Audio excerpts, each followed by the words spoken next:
নমস্কার।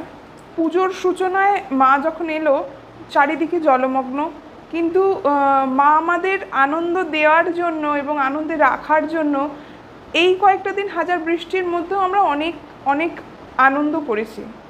কিন্তু পুজো শেষ হতে না হতেই উত্তরবঙ্গে যেভাবে ভয়াবহ অবস্থা, যেমন দুধিয়া, মিরিক, মালবাজার, জলঢাকা, এইসব জায়গায় যেভাবে ভূমিধস, তারপরে বন্যা, বৃষ্টি যেভাবে হচ্ছে, মানুষ ভয়ে হতচকিত, স্তম্ভিত। এই সমস্ত প্রতিকূলতাকে কিভাবে ফেলে রেখে এগিয়ে যাব, যত দিন যাচ্ছে সেটা কিন্তু দুর্বিষহ হয়ে উঠছে। এটা কিন্তু চিন্তার বিষয়। এইভাবে যে প্রাকৃতিক অবক্ষয় দিনে দিনে হচ্ছে, আমরা কিভাবে থাকবো এটা কিন্তু একটা সংকট দেখা দিচ্ছে।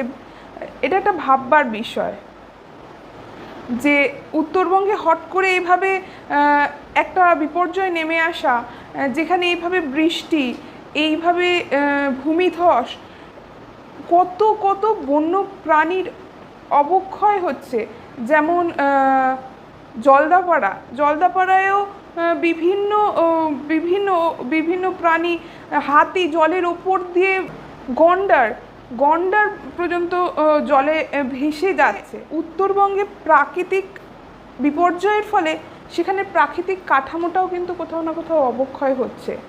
সমস্ত উত্তরবঙ্গবাসীর জন্য ভগবানের কাছে প্রার্থনা করছি, মা যেন যেভাবে এসছে আমাদের রক্ষা করেছে, সেভাবে যেন তাদেরও রক্ষা করে। পরিস্থিতি থেকে যারা খুব শীঘ্রই যেন এগিয়ে আসতে পারে স্বাভাবিক জীবনে, এটাই মায়ের কাছে কামনা।